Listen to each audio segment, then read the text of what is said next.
bonjour à tous, mais surtout à toi qui es en train de me suivre. Bienvenue sur notre émission Enfants de Dieu. C'est pour moi un plaisir de pouvoir être là avec vous. Je suis le frère Mance et j'ai le plaisir de pouvoir être accompagné aujourd'hui sur ce plateau de 3 personnes qui vont se présenter. Bonjour à tous les 3. Bonjour. Alors, pouvez-vous vous présenter pour ceux qui nous suivent, pour nos spectateurs, s'il vous plaît? Oui, écoute, moi je suis Margot, je m'appelle Margot et je suis enfant de Dieu. Alors moi je m'appelle Jason et je suis également enfant de Dieu. Et moi je m'appelle Yves Nathan et je suis également enfant de Dieu. Gloire à Dieu. On a donc avec nous aujourd'hui 3 enfants de Dieu et moi y compris, je suis aussi enfant de Dieu. Alors, comme je le disais tantôt, le thème du jour c'est la divinité de Jésus-Christ. Qu'est-ce qu'on entend par la divinité de Jésus-Christ? Tout simplement, je vais introduire celle-ci par le 2e chapitre du livre de Philippiens, du verset 5 au verset 11, où la parole de Dieu déclare ceci. « Ayez en vous les sentiments qui étaient en Jésus-Christ, lequel, existait en forme de Dieu, n'a point regardé comme une proie arrachée d'être égal à Dieu, mais s'est dépouillé lui-même en prenant une forme de serviteur, en devenant semblable aux hommes, ayant paru comme un simple homme. Il s'est humilié lui-même, se rendant obéissant jusqu'à la mort, même jusqu'à la mort de la croix. C'est pourquoi aussi Dieu l'a souverainement élevé et lui a donné le nom qui est au-dessus de tous les noms, afin qu'au nom de Jésus, tous genoux fléchissent dans les cieux, sur la terre et sous la terre, et que toute langue confesse que Jésus-Christ est Seigneur à la gloire de Dieu le Père, la divinité de Jésus-Christ.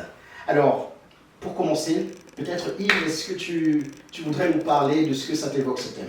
Bah oui, pourquoi pas. Déjà dans un premier temps, avant de parler de la divinité, on devrait déjà savoir ce que dit la Bible vis-à-vis de la divinité en lui-même. Amen. Donc je voudrais même retracer la définition même de Dieu, bibliquement parlant. Donc bibliquement parlant, j'ai plusieurs versets que je peux vous proposer, notamment Daniel 2, 21, Daniel 2, 47, Deutéronome 10, 17, Psaume 136, verset 2, qui nous montre que tout simplement Dieu est une position qu'un esprit peut prendre, une position autoritaire, une position de puissance, d'autorité et de royauté, qu'un être peut prendre pour assouvir en elle-même sa pleine puissance. Et nous savons que vis-à-vis de plusieurs versets que je viens de proposer, cet esprit-là, quand il vient prendre cette position de Dieu, est reconnu comme étant celui qui doit avoir la glorification éternelle. Et vis-à-vis de cela, un Dieu, le seul et unique, l'Elohim, Yahweh, s'est présenté envers sa création pour tout simplement la cultiver, comme il nous l'a montré aussi notamment dans Genèse. Et quand vous allez voir aussi notamment le passage de Genèse, tout le passage Genèse 1, 2 et 3, nous allons voir notamment que ce Dieu-là va se présenter dans sa création sous ce qu'on peut appeler aussi une théophanie, corps spirituel. Et c'est par cela qu'il va notamment exprimer l'étendue de ses pensées qu'il avait préalablement établies dans l'éternité. Comme je peux prendre comme texte Ésaïe 55, 11, qui nous parle notamment de la projection de la parole dans la création, nous montrant ainsi que la parole, qui est le symbole même du Fils de Dieu, qui vient notamment exprimer l'étendue même des pensées établies dans l'éternité. On peut retrouver aussi cet aspect aussi dans la révélation de l'Évangile, notamment montré dans Jean 5, versets 19 à 21, où le Seigneur lui-même, le Fils, nous montre qu'en même temps que lui, il marche, donc il effectue la représentation visible des pensées qui ont été établies dans l'invisible, celui qui établit aussi lui-même depuis l'éternité dans l'invisible, lui aussi il marche. Donc il y a cet aspect de connexion étroitement lié qui est montré depuis l'Ancien Testament. Amen, amen. Tu as dit quelque chose qui a capté mon attention. Tu parlais justement du fait que finalement Dieu se manifeste par le fait qu'il est sa parole. C'est ça. Et on le sait, on le voit bien dans Jean chapitre 1er, qui commence par, au commencement était la parole était avec Dieu, C'est ça. la parole était Dieu. C'est ça. On voit très bien qu'ici on parle de nul autre que de Jésus-Christ, ce qui nous ramène donc parfaitement à notre thème du jour, qui est la divinité de Jésus-Christ. Oui, totalement. Et je voudrais vraiment insister sur cette divinité de Jésus-Christ et illustrer cela tout simplement lors de la résurrection de Jésus-Christ, où on voit très clairement que c'est Dieu fait homme, Yes. et que par sa résurrection, on voit totalement la divinité de Jésus-Christ. Et justement, pourquoi pourquoi on l'a amené jusqu'à la mort? C'est justement parce que personne croyait en sa divinité. Et par sa résurrection, ça illustre tout simplement que c'est Dieu fait homme et que toute la divinité s'illustre à travers lui. Et donc, je voudrais vraiment insister sur cela pour vraiment illustrer que la divinité de Jésus-Christ est illustrée au vu de tous et que même lors de sa mort, ce qui s'est passé, c'est que lorsqu'il était mort sur la croix, un soldat lui a mis une lance sur le côté et on a bien vu que c'était de l'eau qui était sortie et la stupéfaction montre le choc que tout le monde a en vue de sa divinité et c'est un passage qui prouve et qui illustre bien cette superbe divinité de Jésus-Christ. Amen, amen, amen. Peut-être que ça t'inspire quelque chose, les paroles de Jason. Oui, tout à fait. Alors, j'ai peut-être le discours un petit peu moins pointu, même en termes de citation de versets, mais je pense qu'on voit aussi la divinité vraiment de Jésus dans quelque chose qui est assez simple, même avant le fait qu'il soit crucifié, même avant sa résurrection, mais la création lui obéit. Yes. Il commande au vent, il commande à la mer, et qui d'autre que Dieu peut commander la création? Qui d'autre que Dieu a la main sur la création? Un simple homme ne pourrait pas. C'est pas possible. Et au risque de m'égarer un petit peu, je pense aussi que dans l'amour même que le Christ nous porte, on voit sa divinité parce qu'un homme, un simple homme, ne peut pas aimer comme lui, il aime. Amen, amen, amen. L'amour de Christ, justement, Dieu est amour, je pense qu'on serait tous d'accord à dire ça. Justement, c'est aussi cet amour qui le différencie finalement de toutes ces autres personnes qui, en venant, se sont présentées comme le Messie. On le sait qu'avant Jésus-Christ, il y a eu d'autres qui se sont présentés comme étant le Messie attendu, mais il y en a eu d'autres aussi après. Mais justement, Marco, tu parlais justement de cet amour de Christ. Est-ce que justement, pour rebondir sur ça, la notion de l'amour, en quoi justement c'est un caractéristique divin? Qu'est-ce que ça, sur la notion de l'amour? L'amour en soi peut englober beaucoup de choses. Je peux prendre un exemple, notamment une proclamation du nom d'un des plusieurs noms que Yahweh a effectué dans l'Ancien Testament, notamment Yahweh Rapha, qui veut dire Dieu qui guérit, merci, qu'on peut retrouver notamment dans Exode 15, verset 26, ou même dans Isaïe 57, 18, montrant déjà d'un aspect, on va dire, d'un aspect doctrinal, on va dire, que c'est Yahweh qui vient consoler les maux de son peuple, qui vient solidifier, on va dire, les cicatrices même de son peuple, mettant d'un aspect un peu plus spirituel, quand on rentre un peu plus dans la prophétie, on voit que cette proclamation du nom montre que un jour, son peuple, qu'il a malheureusement désobéi, quand on parle aussi du peuple d'Israël, va être consolidé par l'Éternel. L'Éternel va venir pour soigner son peuple. Et on peut retrouver ça aussi dans plusieurs prophéties, notamment même dans Zacharie ou même dans Ésaïe. Et ce qui est étonnant, c'est que bizarrement, ce qui est étonnant plutôt, c'est que l'Éternel est vraiment descendu, mais en la personne de Jésus-Christ pour notamment le pardon des péchés. Le pardon des péchés vis-à-vis de son peuple et même des nations qui sont racolées à cette même nation d'Israël. Donc dans deux aspects, on peut retrouver la proclamation du nom de Yahweh en la personne de Jésus-Christ. Et c'est sur cela et même plusieurs choses que je peux me baser pour dire que oui, aujourd'hui, l'Éternel, Yahweh, c'est le Seigneur Jésus-Christ. Amen, amen. En effet, plusieurs prophètes ont prophétisé la venue de Jésus-Christ, notamment Ésaïe, qui en parle beaucoup. Et peut-être l'un des passages les plus connus, je dis plus connu, c'est le subjectif. On parle d'Emmanuel, Dieu est parmi nous. Et Jason, tu en parlais parfaitement justement de cette présence de Dieu au milieu des hommes, qui confirmait justement que Jésus est Dieu. Et également, cette présence s'illustre à travers l'amour que vous avez introduit. Et cet amour, tout simplement aussi, s'illustre à travers nous, c'est-à-dire que nous sommes chrétiens, nous connaissons la parole de Dieu, et conduits par l'Esprit Saint, on manifeste cet amour divin. Et ça peut être à travers, on aide une personne, on peut témoigner. Tout ça, c'est l'illustration de l'amour de Dieu qui s'illustre à travers nous parce qu'on a reçu le Saint-Esprit.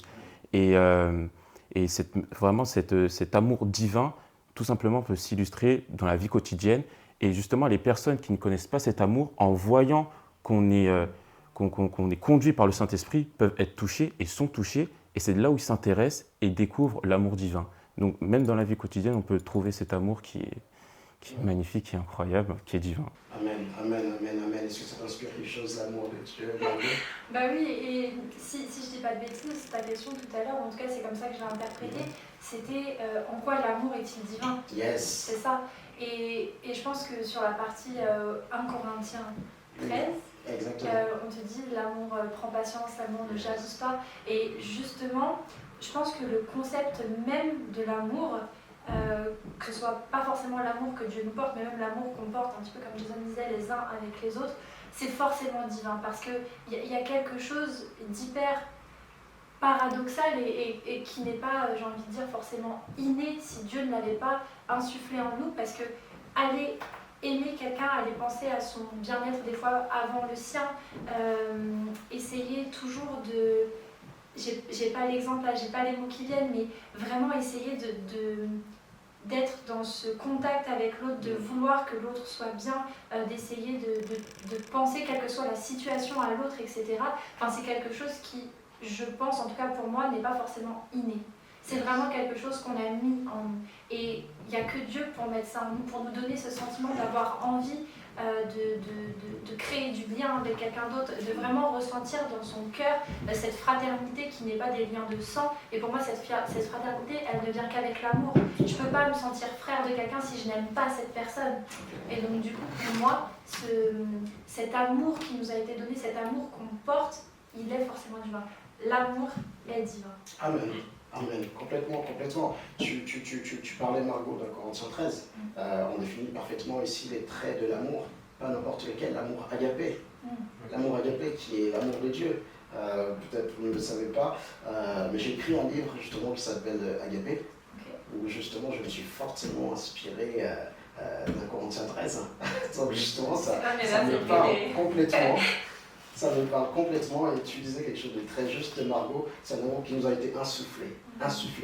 On n'est pas né en aimant. Bien évidemment, il y a l'amour que nos parents nous apprennent finalement à développer, à voir, que ce soit lorsqu'on nous dit aimer, respecter vos adultes ou respecter vos semblables, aimer, mais finalement dans l'amour, tel qu'on peut le voir au quotidien, on dit souvent que ça se mérite, comme le respect.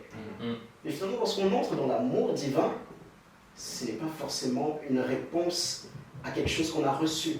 Dans le sens où, parce qu'on a été aimé, on va aussi nous-mêmes aimer en retour. Mais finalement, on est dans un amour qui surpasse toute intelligence. Où la Bible nous dit, n'est-ce pas, aimez vos ennemis. C'est ça, bien sûr. Mais si ça, c'est pas divin, qu'est-ce que c'est? Complètement, complètement. Donc je te rejoins à 100%, Marco, dans ce que tu dis. Je rappelle le thème qui est la divinité de Jésus-Christ. Jésus est Dieu, je pense que c'est une affirmation, et il est le Christ. Le Christ qui est l'expression grecque qui exprime l'expression hébraïque qui est le Messie. Donc Christ, c'est le Messie. Et finalement, si on revient en son sens lexical, c'est le Sauveur. J'aimerais qu'on puisse faire peut-être un petit zoom sur cette notion de salut. Finalement, il est Dieu, Emmanuel, Dieu parmi les hommes. Et s'il vient, c'est pour un but, pour nous sauver. Est-ce que quelqu'un voudrait justement nous dire à quoi lui fait référence cette notion de salut du Christ, cette mission du Christ? Cette mission du Christ, pour la comprendre, on devrait déjà retracer Genèse, notamment le chapitre 2, où on voit l'établissement d'Adam et Ève, notamment dans le jardin d'Éden, et on voit on voit leur histoire entre guillemets, notamment leur chute, qui a un aspect assez prophétique où simplement dans ces deux chapitres, chapitre 2 et chapitre 3, on nous retrace, moi à ma connaissance, quasiment toute la Bible. Et en fait, dans ces passages-là, on nous montre indirectement que la mission du Mashiach, qui est simplement guérir les maux de l'humanité, les maux notamment guérir l'humanité du péché, nous délier du lien adamique, car c'est le lien adamique qui nous condamne, bien évidemment. Donc par cela, le Mashiach a été prophétisé dès la Genèse, et dès la Genèse notamment, on nous retrace notamment les actions que le Mashiach doit établir. Maintenant, si on peut dire ça même dans Lévitique, on montre un aspect un peu plus pointilleux sur le sacrifice du Seigneur, notamment l'importance du sang, l'importance de l'établissement du sacrificateur, car dans la mission du sauvetage de l'humanité, le Mashiach est à la fois sacrifice et sacrificateur. C'est pour ça qu'on l'appelle le sacrificateur sacrifié. Et on nous montre aussi l'importance du sacerdoce, avec l'exemple du sacerdoce lévitique, son emplacement, l'exemple du grand temple, qui tout cela retrace un aspect assez prophétique du Seigneur, de l'arrivée du Seigneur.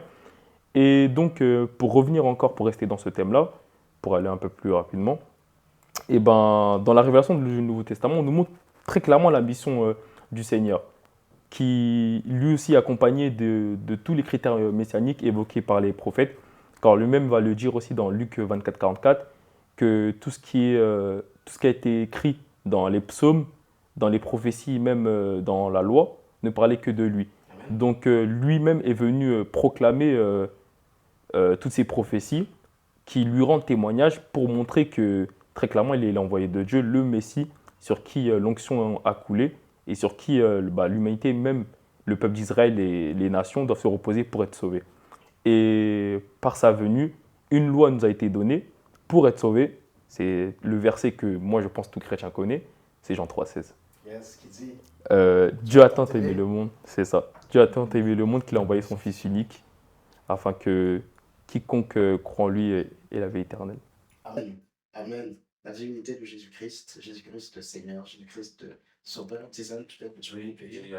Totalement. Et on voit très bien le but de Jésus dans le Nouveau Testament, à travers les multiples guérisons, à travers tout simplement sa parole.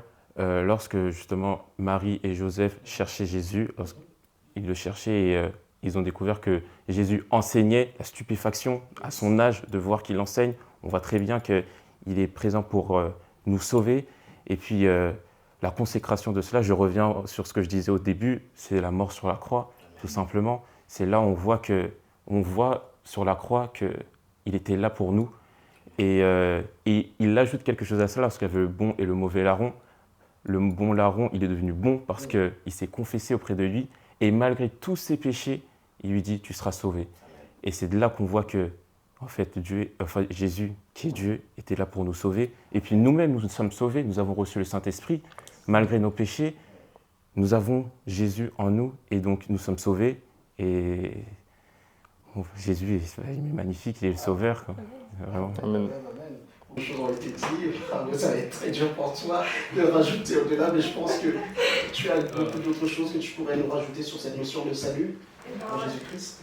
C'est vrai, tu as raison, il y a beaucoup de choses qui ont été dites et je pense que là aujourd'hui on sait clairement que la mission de Jésus, la mission de Dieu c'était de nous sauver, mais avant même de penser à la croix, et pourtant c'est l'exemple le plus flagrant pour moi aussi, avant même de penser à la croix quand elle dit mais comment vous savez que la mission de Jésus est de sauver et qu'est-ce que ça vous inspire, moi j'ai tout de suite pensé à mon salut, c'est-à-dire que Dieu m'a sauvé. Amen. Et c'est vraiment quelque chose qui me parle tout le temps, tu vois. Évidemment, si tu me demandes de réfléchir plus loin et d'aller dans les textes, je te dis tout de suite la mort. Oui, Jésus, en mourant sur la croix, il a sauvé le monde.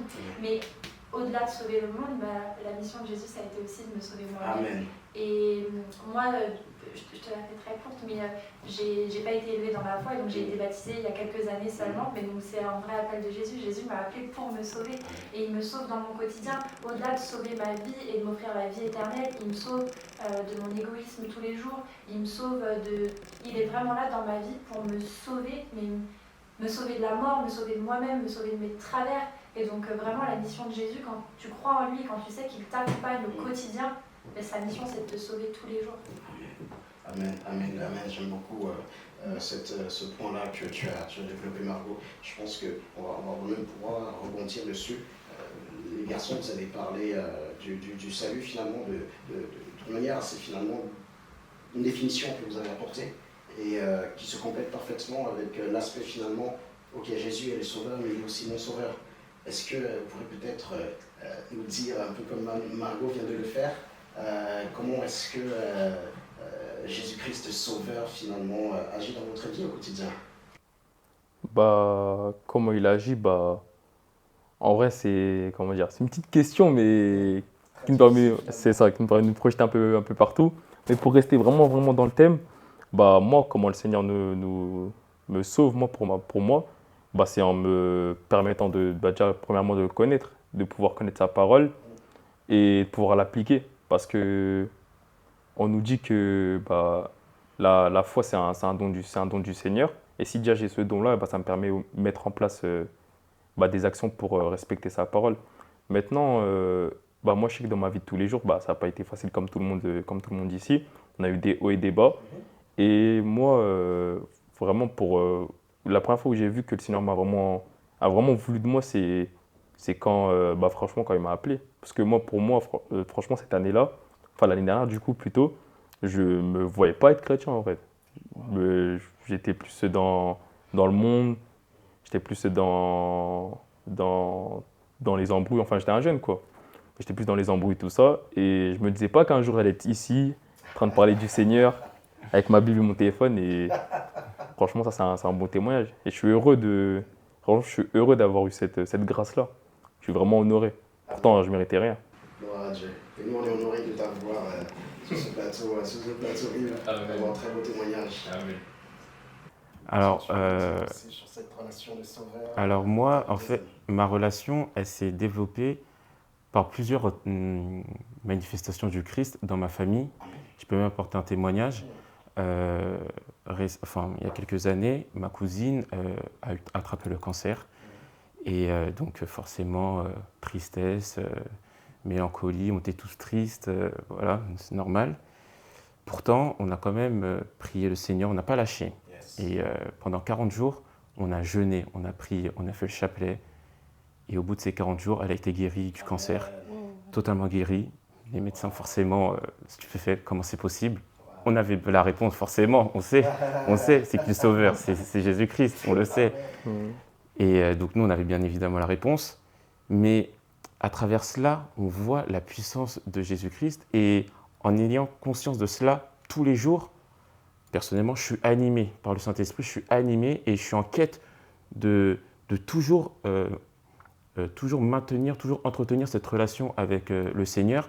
Et bon, c'est pas facile, hein, comme tu disais, il y a des hauts et des bas, mais même s'il y a cela, même s'il y a des épreuves, c'est par les épreuves justement que la relation se développe. Et franchement, personnellement, tous les jours, j'essaie d'entretenir cette relation, et ça s'illustre à travers le témoignage que j'ai mentionné, à travers d'autres témoignages, et à travers aussi les témoignages d'autres personnes qui nous racontent leurs histoires, et qu'on voit que cet amour, cette puissance, elle est universelle, elle touche tout le monde, malgré qu'on soit pécheur. Et voilà, c'est magnifique. Amen. Vraiment très édifiant, chacun de vos témoignages, très personnels. Et c'est ce qui est aussi bien, parce qu'on parle d'une relation finalement personnelle. Et je pense que c'est vraiment ça pour parler aussi finalement de cette relation que moi-même personnellement j'ai avec le Seigneur. Fut un temps où, ayant grandi dans une famille chrétienne, protestante catholique pour ma part, j'ai eu les deux courants dans ma vie. Et je dirais qu'il y a quand même eu un déclic. C'est lorsque j'ai découvert mon Dieu, qui n'est pas le Dieu de mes parents.